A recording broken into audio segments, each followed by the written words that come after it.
I never thought I'd be standing in my own kitchen, holding a piece of paper that would shatter my entire world. My hands are shaking so bad I can barely read the words. But I have to, because this isn't just a piece of paper. It's a lie. A lie my wife Sarah has been living for the last 3 years. It all started with my grandma Helen. She's 82, sharp as a tack, but her body's starting to slow down. She fell last month, just a little stumble in her garden, but it scared me. She lives alone, about a 45-minute drive from our suburban Chicago split level. After the fall, I told Sarah I wanted to move her in with us. We have a spare room. It just made sense. Sarah looked at me like I'd suggested we adopt a bear. Move her in? Here? She let out this little laugh, the one she uses when she thinks I'm being naive. Honey, she's just old. That's what happens. She needs a nurse, not to disrupt our entire lives. She's my grandmother, I said, my voice tighter than I meant it to be. She's not just old, she's family.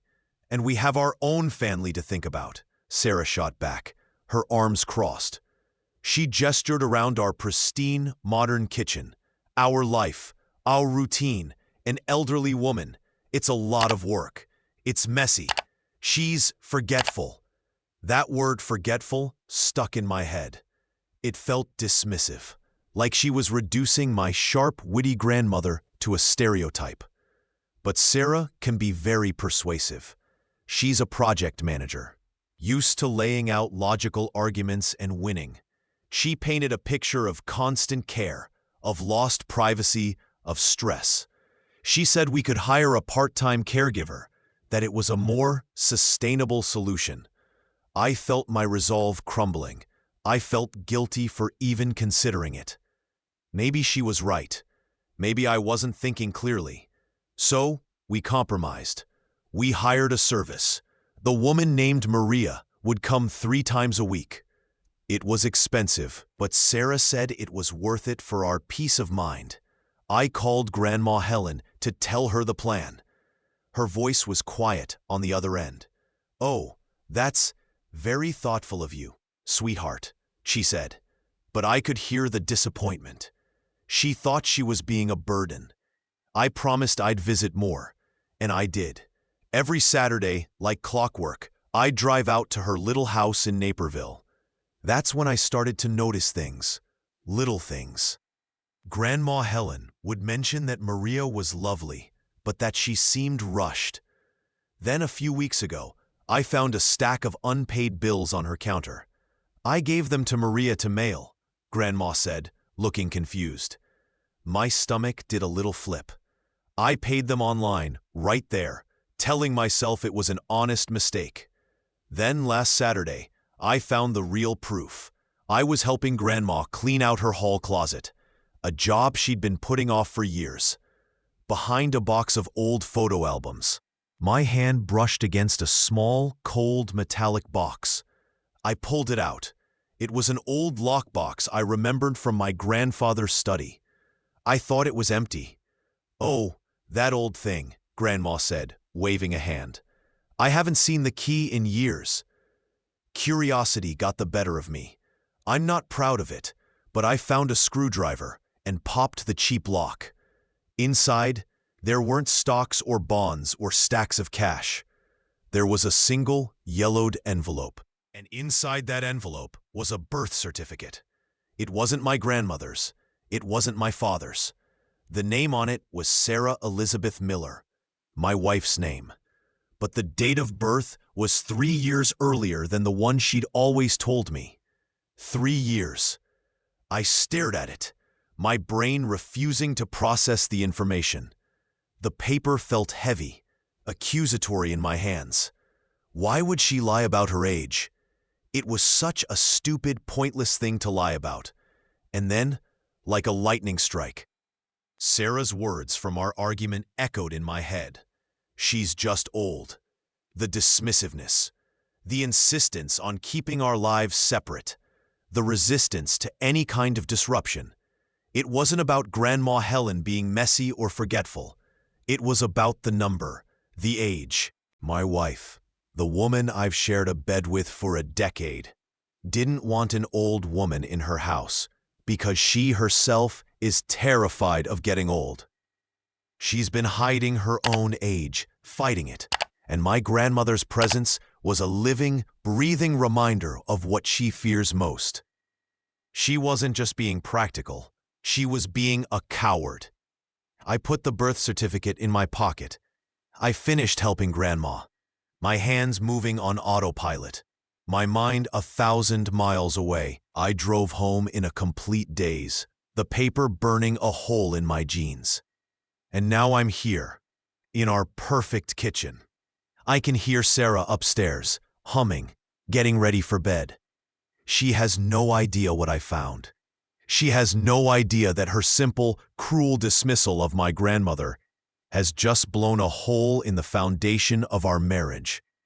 I'm holding the truth in my hand, and I don't know what to do with it.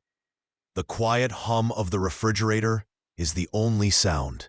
I guess I'm about to find out just how wrong she was. I keep wondering how far this ripple effect is going to go.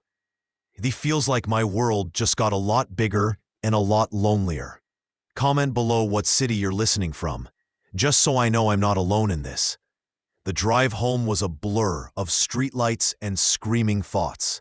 I gripped the steering wheel so tight my knuckles turned white.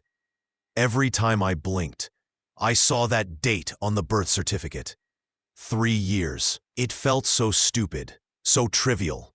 But it wasn't, was it? It was a lie. A deliberate, calculated lie she told me the day we met, and every day since. I pulled into our driveway, the garage door groaning open like it was tired too. Our house looked the same. The manicured lawn, the welcoming porch light. But it felt like a movie set. Everything was a prop. I sat in the car for a full 5 minutes, just listening to the engine tick as it cooled down.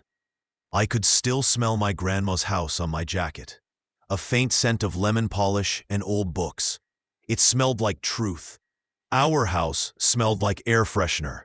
I walked inside, the birth certificate a heavy secret in my pocket. The kitchen was spotless, just like we'd left it.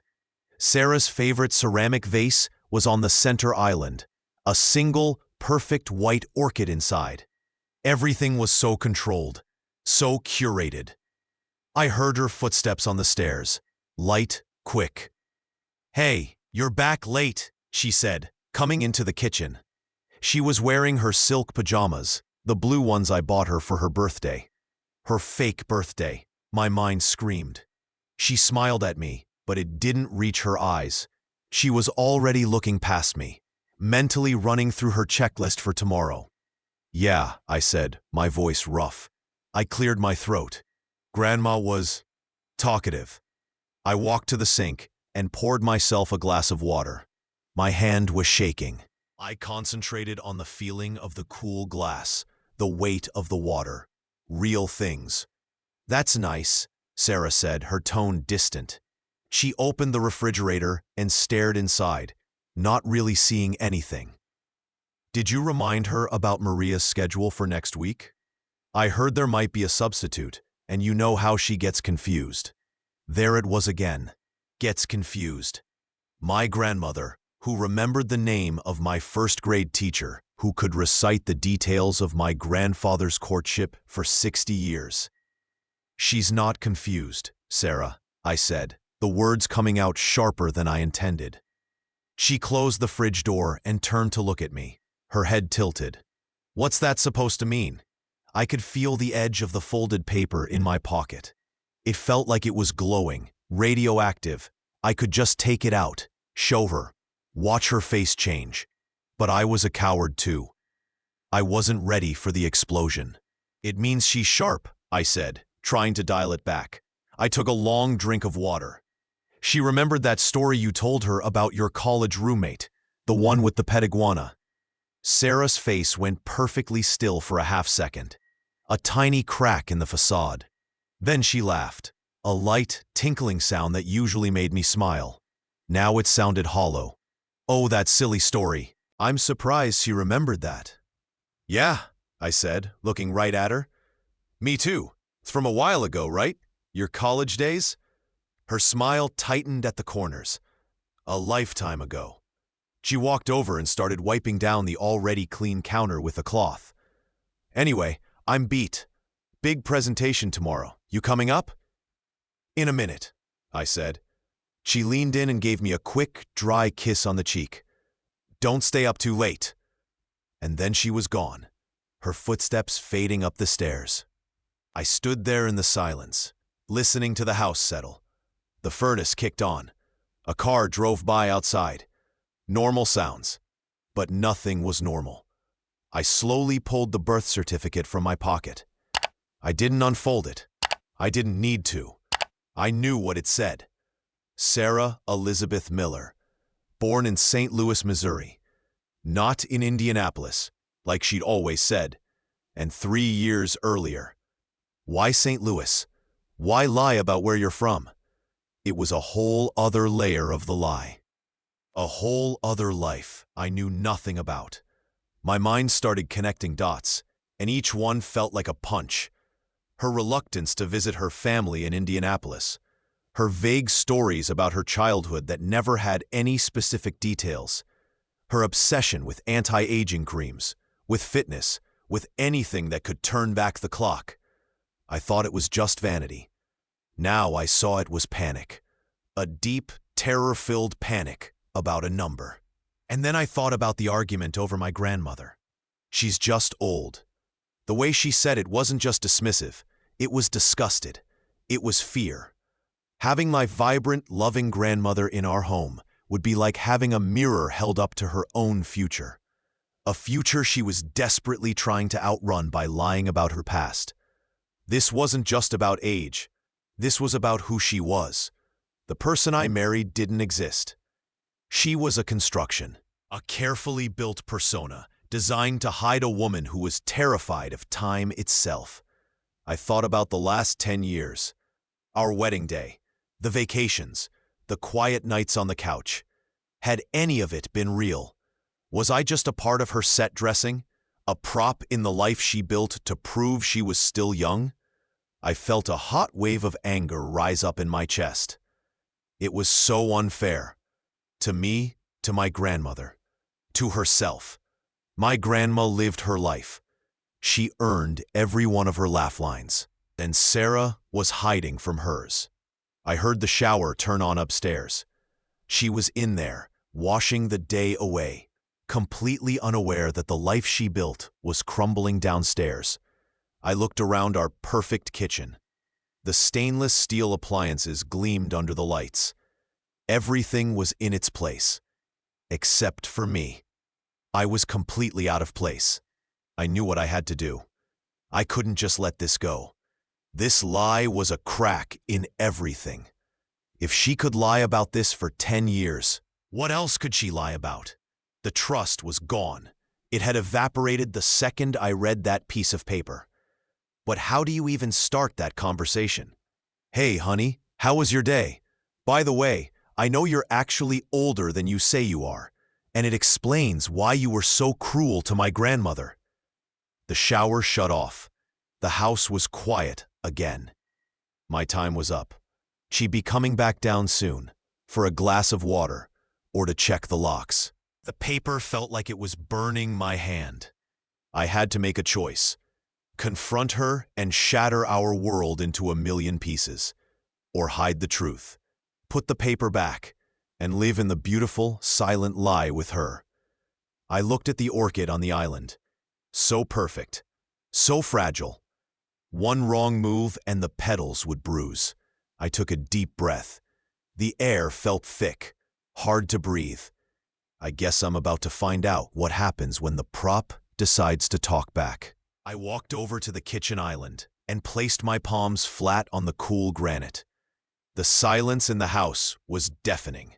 I could hear the faint drip of the kitchen faucet, a sound I'd been meaning to fix for weeks. Now it felt like a countdown.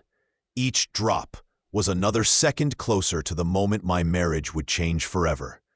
Upstairs, I heard the bathroom door open. Sarah's footsteps moved across the hallway to our bedroom. She was probably putting on her moisturizer, the expensive one she special ordered from France, the one that promised to reverse the signs of aging. I felt a bitter taste in my mouth. All this time, I thought she was just taking care of herself. Now I knew she was fighting a war against a truth she'd been hiding from me. My eyes drifted to the family photos on the fridge. There we were, smiling on a beach in Florida. Another one from a friend's wedding in New York. Our faces looked happy, genuine. But was any of it real? If the foundation was built on a lie, could the happiness have been real? My chest felt tight, like someone was sitting on it. I pulled the birth certificate out of my pocket again. I didn't unfold it. I just held the small folded square between my fingers. It was so light. How could something so small feel so heavy? This little piece of paper had the power to dismantle a decade of my life. I thought about the first time I met Sarah. It was at a bar in downtown Chicago. She told me she was a marketing associate, new in town from Indianapolis. She said she was 26. I was 28. It felt perfect. Now I knew she was 29, from St. Louis. Why did those details matter? On their own, they didn't. But the lying, the years of lying, that mattered. The memory of our wedding day flashed in my mind. She looked so beautiful. Her veil, her smile. When the officiant said, "Do you take this man for better or for worse?" she said, "I do," without hesitation. But was she marrying me? Or was she marrying the idea of a fresh start? A new life where no one knew her real age or her real past. I heard her coming back down the stairs.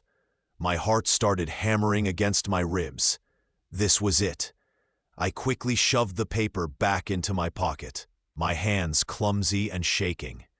She came into the kitchen, her hair damp from the shower. She smelt like her jasmine shampoo. "You're still down here?" she asked, her tone slightly annoyed. "I thought you were coming up." "I needed a minute," I said, my voice sounding strange to my own ears. She walked to the pantry and pulled out a bottle of water. "Is everything okay? You've been acting weird since you got home." She unscrewed the cap and took a long drink, watching me over the bottle. This was my chance. I could say it. "I found your birth certificate. I know you've been lying to me for 10 years. The words were right there, on the tip of my tongue, but they felt like bricks. I couldn't get them out. "It's Grandma Helen," I said instead, latching onto the safer yet still painful topic. "I'm just worried about her. This whole caregiver situation, it doesn't feel right." Sarah sighed, a long, weary sound. She put the water bottle down on the counter with a soft thud. "We've been over this, Mark. We hired a professional. It's the best solution for everyone." She came and stood closer to me, her expression softening. "Look, I know you love her, but you have to be realistic. She's declining. It's sad, but it's natural. We can't upend our lives." Declining. Natural. The words were like little knives. She wasn't talking about my grandmother anymore. I could see it in her eyes. She was talking about her own deepest fear. She was projecting. "What are you so afraid of, Sarah?" I asked quietly. Her face went blank with surprise. "What? I'm not afraid of anything. I'm being practical." "It doesn't feel practical. It feels scared." I took a step toward her. "When you look at her, what do you see?" She crossed her arms, her body language closing off. "I see an old woman who needs more help than we can give her. That's all." But her voice had a defensive edge, a tell. "I see my family," I said, my own voice cracking. "I see the woman who taught me how to ride a bike, who held my hand at my grandfather's funeral. She's not a problem to be managed, Sarah. She's a person. I never said she wasn't a person. Sarah's voice rose, sharp and brittle. Why are you twisting my words? Why is this suddenly a huge fight? Because it's not just about her, I wanted to scream. It's about the lie you're living. It's about the fact that you're so terrified of becoming her that you can't even show her basic human kindness. But I didn't. I just stood there, the secret burning a hole in my pocket, the silence stretching between us like a canyon. She shook her head, her lips pressed into a thin line. I'm going to bed. I can't do this right now. She turned and walked away, her back rigid. I listened to her footsteps fade up the stairs for the second time that night. The click of the bedroom door closing felt final, like a period at the end of a sentence. I was alone again. The anger I'd felt earlier had melted away, replaced by a deep, hollow sadness. I looked at my reflection in the dark window over the sink. I looked tired, older. I thought about the last 10 years, the shared holidays, the inside jokes, the way she knew I'd take my coffee. Were those all lies too? Or were they real moments built on a fake premise? I knew one thing for sure. I couldn't live with the secret. It was poison. If I tucked it away and never mentioned it, it would fester. It would turn me bitter and resentful. Every time she made a comment about someone's age, every time she bought another anti-aging product, it would eat away at me. I had to confront her, not to punish her, but because I deserved the truth. Our marriage deserved the truth, even if the truth meant it was over. I walked over to the stairs and put my hand on the banister. The wood was smooth and cool. I took one step, then another. Each one felt heavier than the last. My mind was racing, trying to find the right words. There were no right words. There was only the truth. I reached the top of the stairs. The hallway was dark, except for a sliver of light under our bedroom door. I could picture her in there, reading on her tablet, thinking this was just another silly argument about my family. She had no idea I was standing out here, holding the key to a vault she'd kept locked for a decade. My hand went to my pocket one last time. The paper was still there. I took a deep, shaky breath and reached for the doorknob. It was cold in my hand. This was it. No going back. The prop was done with the show. My hand was on the doorknob. It felt colder than the granite countertop downstairs. I could hear the soft rustle of sheets from inside the room. She was still awake. I turned the knob slowly, the click of the latch sounding like a gunshot in the quiet hallway. The room was lit by the soft blue glow of her tablet. She was propped up against the pillows, her reading glasses on. She didn't look up. "I really don't want to fight anymore, Mark," she said, her voice tired. She swiped a finger across the screen. I closed the door behind me. The air in the room was thick with her jasmine lotion and the tension between us. I walked over to my side of the bed, but didn't sit down. I just stood there, feeling the weight of the room, the weight of the last 10 years, pressing down on me. "This isn't about the fight," I said. My voice was low, but it didn't shake. I was surprised by how calm I sounded. That got her attention. She finally looked up from her tablet, her eyes narrowing slightly behind her glasses. "Then what is it about? You've been off all night." I reached into my pocket. My fingers brushed against the folded paper. I pulled it out. I didn't unfold it. I just held it up between my thumb and forefinger. "I went to see my grandma today." Sarah let out an exasperated sigh, her shoulders slumping. "Mark, we are not doing this again. I am not the villain here for wanting what's best for our family." She gave me a box. I continued, talking over her. Some of my grandpa's old things. He was a bit of a genealogy nut. I watched her face. Her expression was one of pure impatience. She had no idea what was coming. "That's nice," she said, her tone dismissive.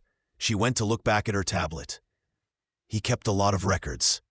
Birth certificates, marriage licenses, stuff like that." I paused, letting the words hang in the air. He was very thorough. Sarah's finger, which had been about to swipe the screen, stilled. She didn't look up, but her whole body went perfectly still. It was the same stillness I'd seen in the kitchen. The crack. "It's funny what you can find in those old boxes," I said, my eyes fixed on her. "Things you never expected to see." Very slowly, she lifted her head. Her eyes went from my face to the small folded square in my hand. Her gaze was locked on it. I saw the moment her brain connected the dots. I saw the blood drain from her face.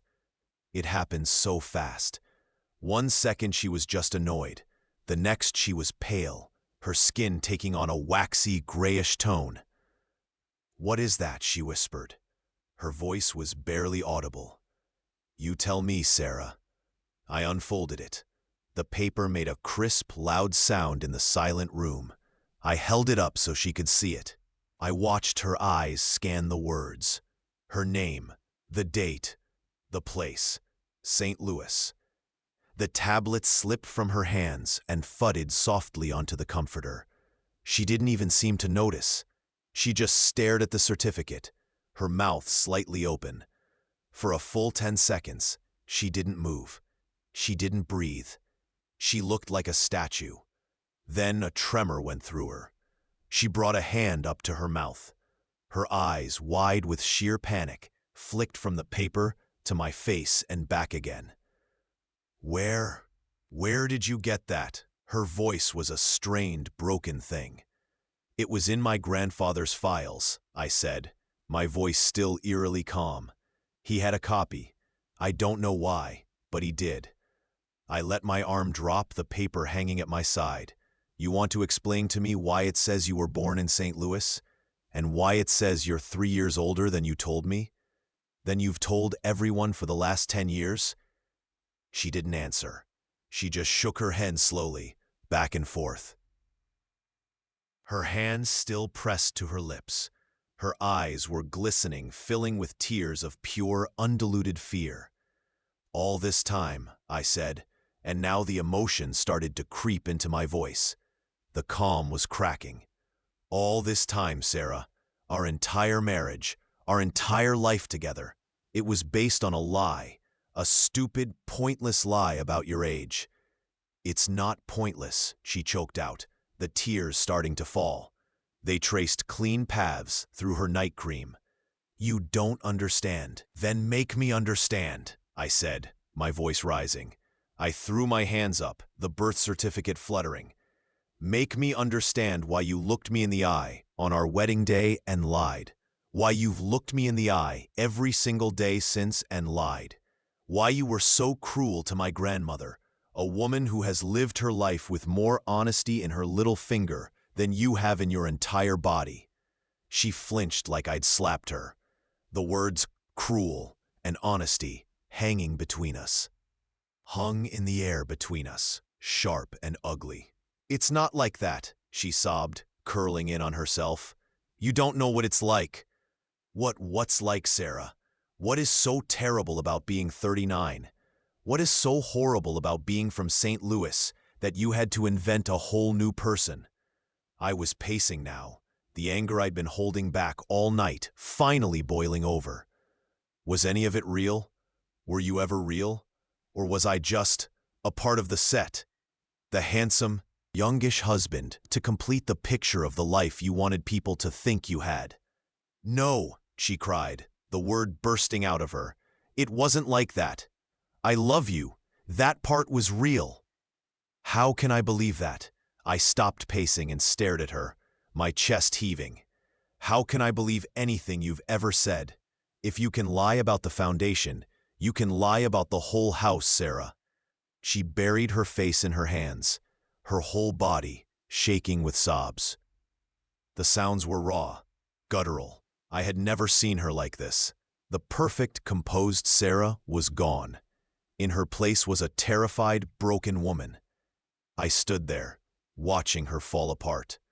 The anger began to recede, leaving behind a vast, empty ache. This was the woman I loved. This crying, shattered person was my wife, and I had just broken her. After a few minutes, her sobs subsided into ragged hiccups. She wiped her face with the back of her hand, smearing her tears. She looked young and old all at once. "I was 29, she whispered, her voice hoarse. She wouldn't look at me. She stared at her hands, twisted together in her lap. "When we met, you were 28. You were so bright. You had your whole life ahead of you. Your career was taking off. You talked about the future like it was this exciting adventure. And I was almost 30. I felt ancient. I felt like my life was already over." She took a shaky breath. "In my world, in the industry I was in back in St. Louis, 30 was a death sentence. They were already pushing me out, talking about new blood. I saw the way they looked at younger girls. I felt invisible. So when I moved here, I saw a chance, a reset. I could be 26. I could have that whole life ahead of me feeling again. And then I met you, and you were perfect. And you liked the 26-year-old me. The me from Indianapolis sounded more wholesome, I guess. More all-American than St. Louis."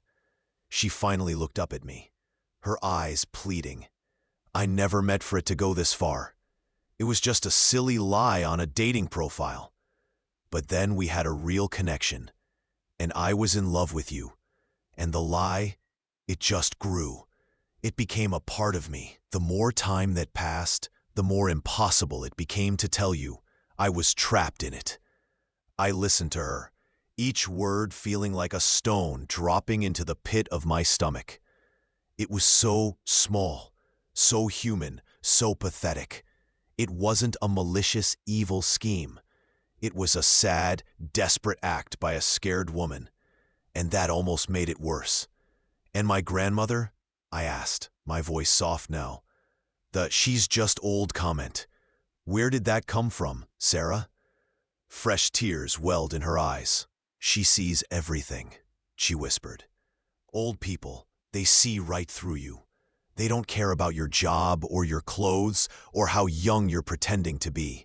They just see you. And she's so vibrant, Mark.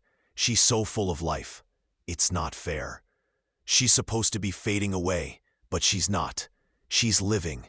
And every time I look at her, I see the future I've been running from. I see the woman I'm going to become, and it terrifies me. I was cruel because I'm a coward." There it was. The whole ugly truth laid bare in our bedroom. She was a coward, and I was the fool who never saw it. I looked around our room, at the photos on her nightstand, us on a ski trip, us at a fancy gala, all smiles, a beautiful life built on a foundation of sand. "I don't know who you are," I said, the emptiness in my voice echoing the emptiness in my chest. "I'm me," she pleaded, reaching a hand out toward me. "I'm still me." I looked at her outstretched hand, then back at her face. The face of the stranger I'd shared a bed with for 10 years. "No," I said quietly. "The woman I married was 26 and from Indianapolis. You're 39 and from St. Louis. I don't know that woman. I've never met her." I turned and walked out of the room, closing the door softly behind me. I stood in the dark hallway, listening to the sound of her crying alone in our bed, the sound of our marriage breaking. It didn't sound like a crash. It sounded like a slow, quiet unraveling. And I knew, with a certainty that chilled me to the bone, that nothing would ever be the same again. The silence in the hallway was heavier than any I'd ever known. It was a physical thing, pressing down on my shoulders, filling my ears. All I could hear was the muffled, broken sound of her crying through the bedroom door. Each sob was a nail in the coffin of the life we'd built. I stood there, my back against the cool wall, and slid down to the floor. The hardwood was unforgiving. I didn't care. The numbness was better than the pain. I replayed her confession in my head. I felt ancient. The words echoed. All of this, for what? Because she was scared of a number? Because she felt invisible? I tried to put myself in her shoes. I imagined the pressure she must have felt. The industry in St. Louis that chewed women up and spat them out. The desperation for a fresh start. I could understand the impulse. I really could. But I couldn't understand the decade of deception. The thousands of little lies, stacked one on top of the other, until they formed the woman I thought I knew. My mind went back to our wedding day. She looked so beautiful. Her smile was so bright. Was she thinking about her real age that day? Was she calculating, making sure the story matched the face? When we said our vows, to have and to hold, from this day forward, was she already holding this massive secret back? The thought made me feel sick. It poisoned every good memory. Our first vacation to Mexico, the way we celebrated her 28th birthday with a surprise party, buying this house. Were any of those moments pure, or were they all tainted by this hidden truth she was carrying? I thought about my grandmother, Helen. Sarah was right about one thing. My grandma does see everything. She has this quiet wisdom, this ability to look past all the noise and see the heart of a person. She never warmed up to Sarah. I always thought it was just a personality clash. Now I knew. Grandma Helen saw the fear. She saw the fragility hidden beneath all that perfection.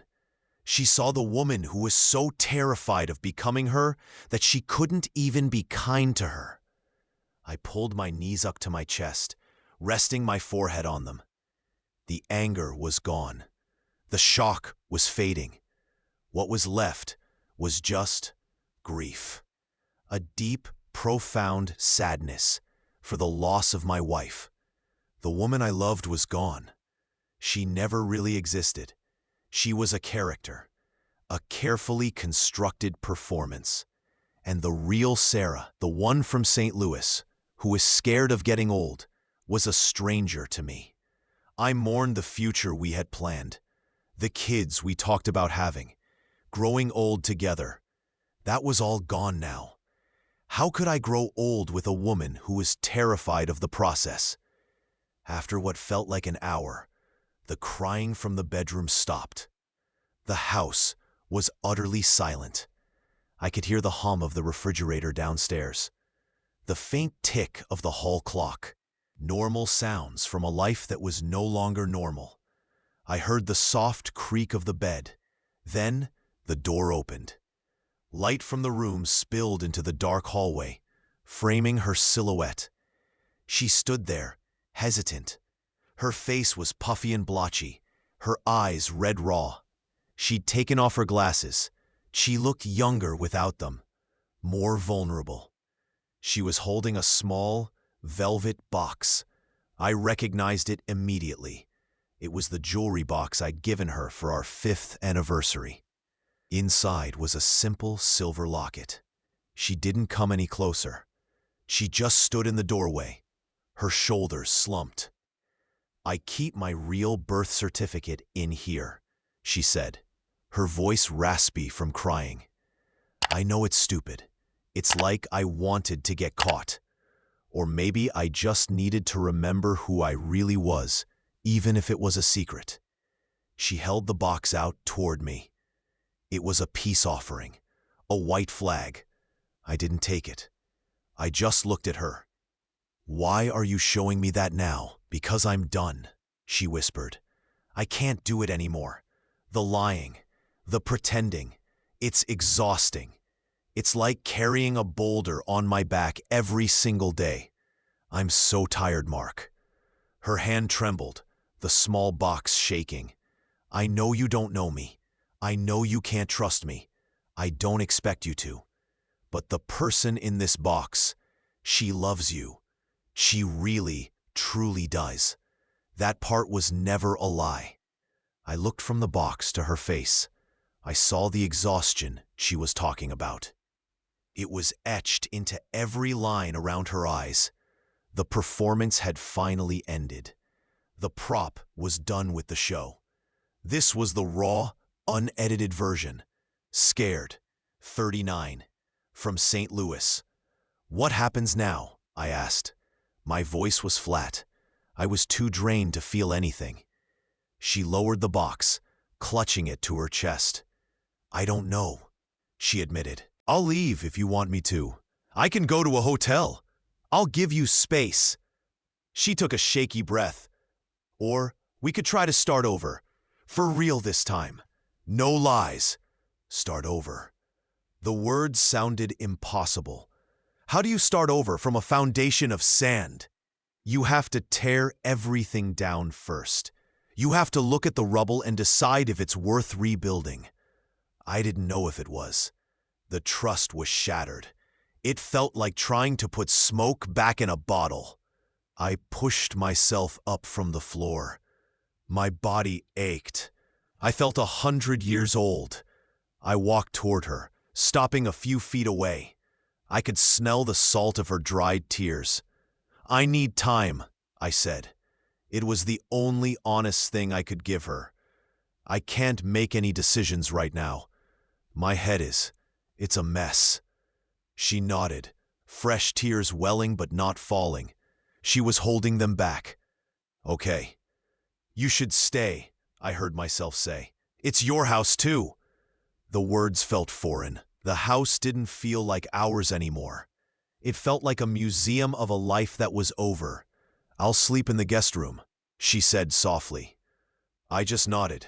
There was nothing else to say. I turned and walked down the hall away from her. I didn't look back. I went into the home office and closed the door. I didn't turn on the light.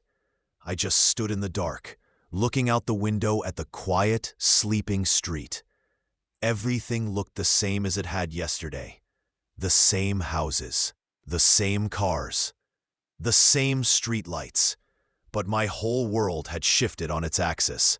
The woman I loved was a stranger, and I was alone in the dark, wondering if I would ever not feel this hollow ache in my chest again. The next few days were the strangest of my life. We moved through the house like ghosts, careful not to touch. Sarah kept her promise. She slept in the guest room. I stayed in our bedroom, but it didn't feel like mine anymore. It felt like a crime scene. Everywhere I looked, I saw evidence of the lie. The photo from her 25th birthday party. The vacation pictures from a trip we took for her 30th. It was all a carefully staged play, and I was the only one who didn't know his lines. We didn't talk. We left notes on the kitchen counter. Grocery store at 4. I'll be home late. Our life was reduced to logistics. The silence was a third person in the house, and it was the loudest thing I'd ever heard. I went to see my grandmother. I didn't call first. I just showed up at her apartment, and when she opened the door, she took one look at my face and knew. She didn't say a word. She just pulled me into a hug. It was the first real human contact I'd had in days, and I almost broke down right there. We sat at her small kitchen table. She made tea, the way she always does. The familiar ritual was a tiny anchor in a sea of chaos. I know, I said, my voice rough. About Sarah, about everything.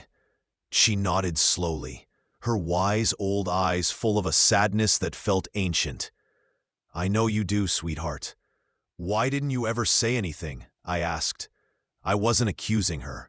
I was just desperate to understand. What could I have said, Mark? She replied, stirring her tea. That I had a feeling? A suspicion? You were so in love with the idea of her. The truth from me would have sounded like jealousy, an old woman causing trouble. She reached across the table and patted my hand.